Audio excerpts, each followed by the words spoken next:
Okay, so here we are. We're at Kerridges today on a lousy Saturday morning.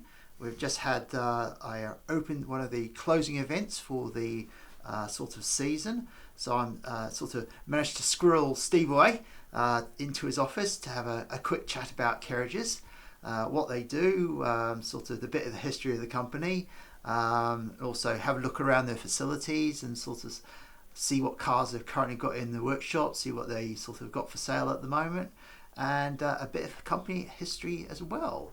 So, Steve, tell us a bit about Kerridges. I know you've been here for a long time. So. Well, yeah, history-wise, my great-grandfather started the business in 1906. Wow. If you want, you can show you a picture of him there. That's Dan Kerridge. That's his dad before him. Now, Old Dan used to make horse carriages, so we've been into wheels for a lot more than 100 years, but he started the business in 1906, and then we were Model T Ford main dealers. That's in the High Street, our original premises there. This is where we are now, believe it or not. That's the workshop which we still use. There's a picture of Stone Marketplace and some vans that we were, still Ford vans we were selling, and that's the Suffolk show. Wow, you've been here a long time then. 1906, a long time. So yeah, he started the business in 1906, and then actually got into a bit of trouble because he used to export Fords to Ireland. I used to import Fords from Ireland and used to sell them cheaper than the UK priced Model Ts, and I think he parted company with Ford at some stage. So. That was obviously before the war, between the wars, and then after the war, or he died between the wars. My grandfather then took the business over, ran the business, and together with my father, they then took on, in the 50s, they took on Austin franchise and Riley, wow. MG, Healy, so which obviously became eventually British Leyland in the 70s. We had Rover Triumph, and they went on to be Austin Rover, and then in '87 we went to the NEC, it was, I think, and I saw the TVRS, and because of my love of classic cars, that really appealed to me. So spoke to the guys at TVR, they came down, and we took on the TVR franchise. We started in actually 1st of January '87 was when we started. So really I felt we went through the halcyon years with the Griffith and the Chimera, and we stayed with TVR right up until 2004, just before the wheels came off.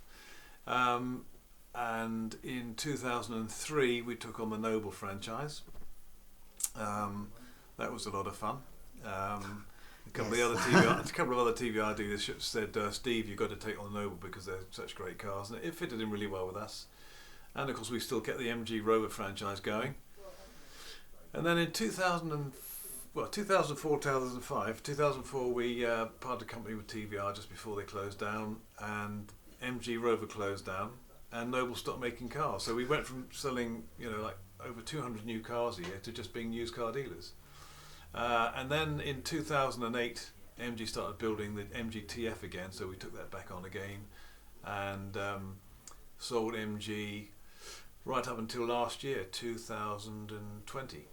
And their dealer development didn't fit in with what we were planning to do, and so we parted company with MG. Also, we still do warranty work and service work, but it's enabled us now to focus more, put our resources into the performance cars, and we're buying more TVRs than we have done for a long time, and we're enjoying it. It's a lot more fun. We've got a lot more. We have a few classic cars, a lot of performance cars, and it seems to have been good for us at this juncture, because the sort of ordinary family saloon cars have gone. The prices They've come have and gone. Well, really. it's people don't know what to do with regards to, well, should they have electric, should they have petrol, diesel, whatever.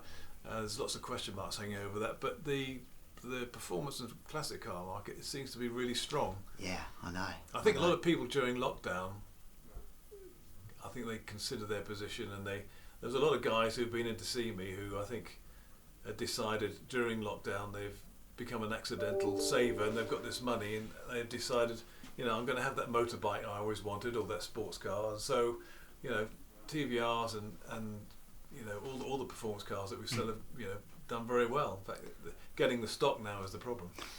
So which sort of types of performance cars? Is it mostly classic British cars, or is it a Not really, range? no, we have a few classics, but we do obviously a lot of TVR, a few Nobles when we can get them.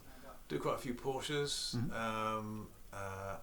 Andrew, who's now the general manager, he's got a passion for Italian cars, so you've probably seen we've got a Ferrari in the showroom. Very nice one. So and Alfa Romeos, we're buying a few Alfa Romeos, but we do, just about everything. Mercedes, BMW, performance versions. So a real mixture. So do you sort of get cars to order? So someone comes to you and then sort of says, "I want one of Vehicle these," sourcing, and you get them. I spend half of my day doing vehicle sourcing, because we've got customers that we've built up a customer base over many years, and it's quite nice when they say, "Well, I want to buy it from you, Steve. I don't go anywhere else. This is what I want." So it's then my job to try and find them a car, which is interesting, but sometimes quite hard. But would you say that most of your business was in sort of the Nobles and the TVRs, or is it just an even spread It's of an even spread now. anything and everything? I'd like it to be, mainly TVR Noble, but to get the quality TVRs and Nobles that I would like to sell is not easy. No. do get offered a lot of cars, but I would say probably only half of them are cars which I'd want to go with again, or which are economical to do that. There are some cars that I think people get there's lots of enthusiasts, and they like putting their own stamp on the car. Trying to put it politely, but that isn't necessarily what other people want to buy, and so I like to, as much as possible, buy cars to sell that are as near original as possible. And people will pay good money for those cars, but they like them to be as near original. You won't as like they my can. cars then, because most of the cars I get, I sort of, shall we say, override it with my stamp. Do you? Yes. Okay. Yes. Lots of carbon splitters and walnut dashes. Basically, well, the SAG, for example, looks virtually nothing like the original SAG it was. Oh, really? Now. Yeah. So it's got carbon fibre doors, single carbon fibre bonnet. The type of vents that you get on the Astons on the side. Put in those. Yeah. It looks But you quite. love it, don't you? Yeah. I mean, There you go. I got it originally as a project car, double quotes, and I wanted to use it as a project car, so that's what I've been using it as. Yeah. Some people like it, some people don't, but Yeah. my car, my business. Exactly. Exactly. It's you having the fun. So Yeah. who's to tell you what to do to your car? Yeah, but it will be one of those ones that sort of would be probably impossible to sell, because it's a one person car now. You'll probably sell it to somebody who already knows the car. Well, I If know. somebody ever want to sell it. I mean, I have been offered. Someone has offered me a lot of money for it, but I'm just going to give it to a museum now, because I think I've got quite a reasonable sized collection of cars now, and most of them I just want to give to the British Motor Museum over at Gaydon, because they can look after them and keep them going, rather than me just selling them off bit at a time. Sure. I didn't really get the collection for that, so that's great. That's how it will go. Excellent. So do you have a car collection yourself, or is it just? Not these days. No. I've got an old MGC GT. Oh, nice. Which I'm Nice. just kind of resurrecting. That's as far personally as what I've got. I've always had the benefit of having all the cars we've got here, so I've got a few toys to play with if I want to go out and have a drive. So how long have you been the sort of owner? Obviously, it's been in the family. It's been in the family. I've been a director since, I don't know, probably 78. But father died last year, so I became managing director last year, 2020. So that's my role now. Yeah. So how many people does Kerridges employ altogether? I think it's about 13 full time, Yes. and a couple Quite part time. Quite a reasonably sized company then. Yeah. Oh, good. Yeah. I mean, I notice you've obviously got a mixture between the servicing and the car sales. Would you say it's mostly car sales? that you focus on, or is it a bit of both? No, it's both. It's both. You know, the workshop isn't there just to prepare the cars for sale. You know, they, you know, probably 80% of the business is all retail.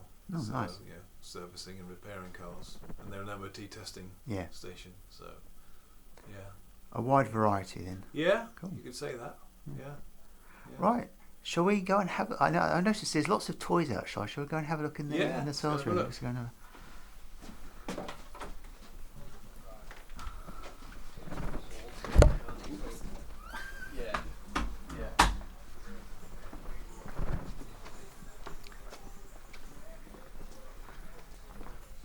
So start off with the Alpha Spider. That's a nice car. It is. Yeah. As per the Graduate film, this car, I would say, is in concours condition. Yeah, it certainly looks it. I had one of my customers who wanted to buy it, came to buy it the other day, and in order to enter concours competitions with it, the problem is it was originally red. So if you've changed the colour, you're not going to win a concours competition. No. But you have a look inside. I mean, the interior is absolutely, well, the whole car is just beautiful. It's beautiful. Beautiful. Absolutely beautiful. Yeah. And it's funny, because we do 1 or 2 classic car shows during the summer, and it's funny how we get, you know, people come up and say, oh, you know, will you sell my car for me? And you'll probably see we've got a few classic cars around at the moment. It's not because we've gone out of our way to get them, it's just people have just come to us and said, oh, will you sell my car for me?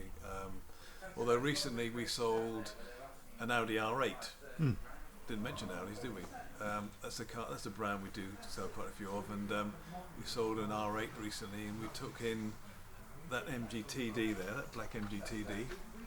Yes, I was admiring this one earlier. Yeah. Also, if you look down the end there, there's a Mini Cooper S recreation. And what else did we take? Oh, a Lotus Elan. Yes, I saw that one outside. Yeah. Oh, this was a nice one. Yeah. Now, I've always liked the early MGs. Yeah, it's got a lot of provenance, which will put a smile on your face, like the original invoice and the original logbook with the petrol ration stamps in it.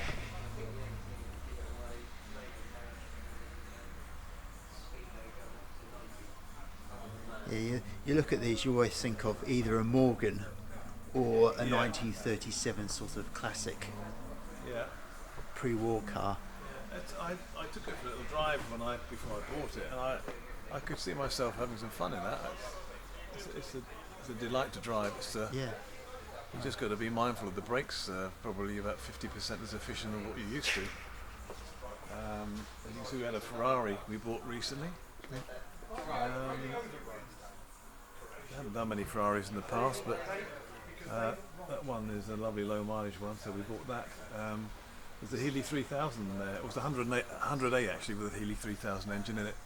So again, it was a local customer who said, will you sell my car? And we sold it this week, so but that's a really pretty car, that one. Yeah, no, I mentioned TVR Barnett yes. to you when we had a chat previously. They also used to sell because there was the Healy 3000, then there was the one Healy 4 Mark 4, I think was after that. You'll have to forgive me, I'm not that great on them. I should know, because my father used to sell them new. Yeah. But I was only 3 years old then, so... So they sort of took on that franchise when they rebooted the Healy company, before they had the sort of copyright issues between the original Healy manufacturers and the sort of spin-off one. They used to sell those, but so I am familiar with the sort of 3 and the 4. I did actually look at getting one of the 3s, because they were really, really nice cars. Yeah. But always a bit beyond my price range until they've always, for me, just been. I would love to have just been beyond my price range. Yeah. But I look back when they were like 15 or 18 or 20,000. Yeah. Maybe I could have afforded one then, but I definitely can't afford one now. Well, I can get one now, but shall I say my tastes have changed now. Yeah. Yeah, this is a nice Spider. Yeah. It's a 380i?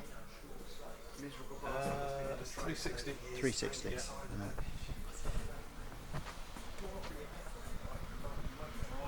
Sort of reminds me of the Red Room over at Haynes Motor Museum.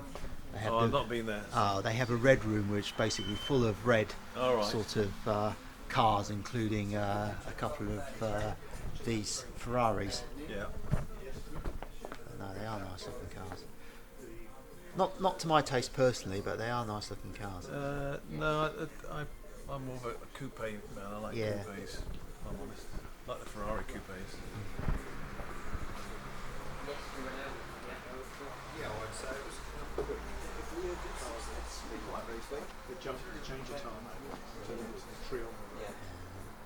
Nice looking cars, these ones, aren't they? Yeah. And the colour scheme really suits the car. It is, doesn't it? It's a classic. Yeah. Yes, I can see why this one was sold. Yeah.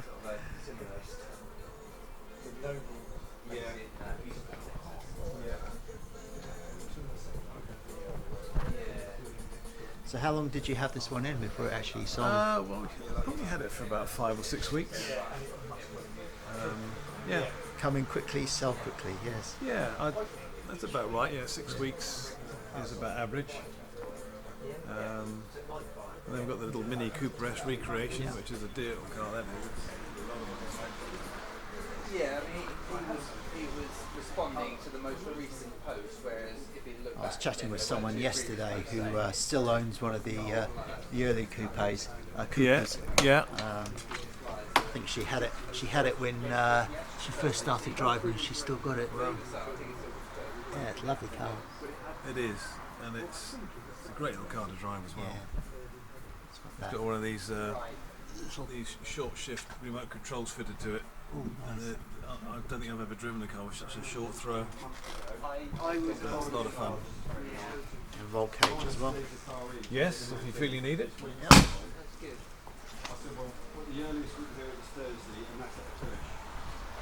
So how many cars do you usually have in for sale? Well, we like to have a stock of 45 on average, but at the moment we're struggling to get over 30. Is that because of of the stock basically situation. stock? Yeah, absolutely. Yeah. Difficult to get good cars. It is. So everyone keeps trying to either sell them or buy them. Yeah. And there's lots of different routes to market now, which bypass dealers. So. Right, I think quickly dash over while Go to the workshop. you've got a couple of nice little TVRs and Yeah, we've got these. We're quite short of stock at the moment. We've got a few more coming in. We've got those 3 there. I've got a couple of Camaras. These 2 Nobles. They don't come along very often these days. No, not low mileage ones like these. So well, the blue ones just have one owner from new, and I supplied that one new. So that's nice. That's a nice car. Yeah. We've got a TVR 450 SE. They're quite rare. They might be coming up for sale. I've got a 280i fixed head coupe 2+2. Yeah. I think we've got a 280 in the workshop at the Oh, moment. nice. Yeah. Yeah, they are nice looking cars. A bit of, shall we say, a personal taste one, but Yes. if you like them, you like them. No, I got fond memories of those. That's when we first took the franchise on. I remember the first TVR, when I took the franchise on, they let me have the 390 SE demonstrator. Oh, nice. And it had when you used to go along the road, if you hit a bump, it would trigger off the headlights, only one at a time, and they would swap. So you'd be going down the road with the headlights alternately winking at the Oncoming cars coming the traffic. other way. Yeah, oh, nice. Well, that's TVRs for you. It is, yeah. We love them for it. Thanks. This is the social exception of it. There's a larger than that photograph that I showed you originally. It's probably a better one. Yes. So that's now a coffee shop in the high street, but that was where our premises first started. Model T Fords. The workshop was behind the house, and they used to sell fuel as well. But if anybody wanted us fuel, they'd bring in their can, and they'd walk through the shop, through the workshop at the back, fill up the can, and come back through the shop and put it in the car. Yes, you could almost do with that now. With the we're in this weekend where Exactly. basically we have all We the could fuel. do with some of that, yeah. Fuel being stripped Actually, away. that's the picture of my father in his heyday when he was. He used to be a got mechanic with Jim An Russell. AMG as well. Yeah, we used to when he was probably 18 or 19, that's at Snetterton. He was sort of friends with Jim Russell and used to do a bit of work with him. Nice. Going to the workshop. Thank you. Well, that's something you probably just spot. Can you see that old? Oh yes, the rusty. The old Austin. That was. When I was 3 years old, we had that. Bought it from Austin because they were made by. I think they were made by engineers who'd been retired because of injury, and you've probably seen these on fairgrounds. Yeah. They're quite valuable now. But, I used to pedal that around as a 3-year-old. So that's a project which hasn't started yet, as you can see. There's a little 280i there, which you're familiar with. I said mine's the fixed head coupe one, which is. Yes. Yeah. When we first took the franchise on with TVR, they delivered me 3 new cars, but they also dropped off a left-hand drive fixed head coupe. Nice. Because I think in those days we had quite a few USAF air bases around here, and I thought I might sell it to somebody on one of the bases, but no, we had it here for quite some time. But it was nice to have them in the showroom. Yeah, I mean they are outside of the 80s. They are a bit of an acquired taste, but as I say, if you like them, you like them. And I've got a Lotus Esprit as well because I like the sort of pop-up headline cars, and the Esprit's been one I've always wanted. Sure. So I got one of those a couple of years ago, and then I saw the wedge at the same time, and I sort of got that. Yeah. I picked that one up as well. But yeah, no, they are lovely cars to look at. I've always really liked the wedges. But as I say, they are a bit of an acquired taste in the TVR world. They might come back, you never know. Yeah. But it's actually I've not actually looked closely at this one before. It's quite a nice example, isn't it? Yeah, no, it is. Yeah. It is, and the interior looks nice. I mean, with TVRs, you always knew you were going to get, you might get a bit of a dodgy car, but at least the interior would always be very, very high quality. Yeah, I think the full leather ones were lovely. Yeah. They really were. Yeah. Oh, no, they started to get a bit dodgy, sort of in the early 2000s and such, with the Bison vinyl and whatever. But I agree that material didn't really fit in, but I think people realised after a few years that the full leather was better, and you found that a lot of people were not ordering it with the Bison because they had an option of having full leather, which is what they did. Yeah. No, I mean, mine, I retrimmed mine with full leather anyway because the previous owner, let's just say, it was a bit of a nightmare.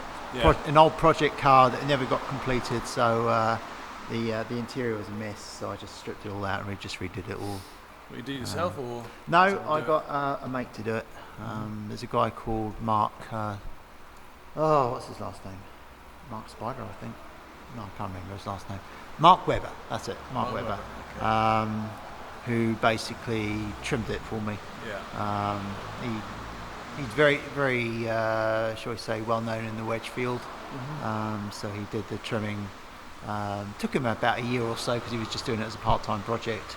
Right. But as the car was being one of a number of restoration projects I've got, it didn't really matter. So I just basically waited until it was done, and then just got a lot of other things to do on it. So it's sort of one of those projects that gets done in the background with the rest of the other projects. But I'm just thinking, two people here who used to buy cars off us years ago, TVRs. They've all see the building over the road there. That used to be. See, it's flats now. We saw it 10 years ago, but that was a purpose-built garage, which was built before this one. So when they moved from the high street, that was where they used to do all the repairs, and there was a pit downstairs, and they used to lift cars and engines up through onto the first floor. Nice. So that was our TVR showroom. A lot of people say, "Oh, didn't that used to be a TVR showroom?" And well, it did. We used to have the Austin Rovers over here, TVRs over there. This has always been the workshop. Yeah. That was the petrol forecourt at the front there, but in 2000 we figured that instead of paying all our profit to the bank for handling the cash. It would be better just to close it down and display cars there. Yeah. So it gave us a lot more room. Room. A lot more room for displaying and a bigger workshop. Yep. Yeah. And it's what 1, 2, 3, 4, It's about 5. 7 or 8 bays. Yeah. Yeah. An MOT testing station. Yeah, this is where the petrol forecourt was, but we're now able to display a lot of cars here now. And it goes obviously right down to the end there.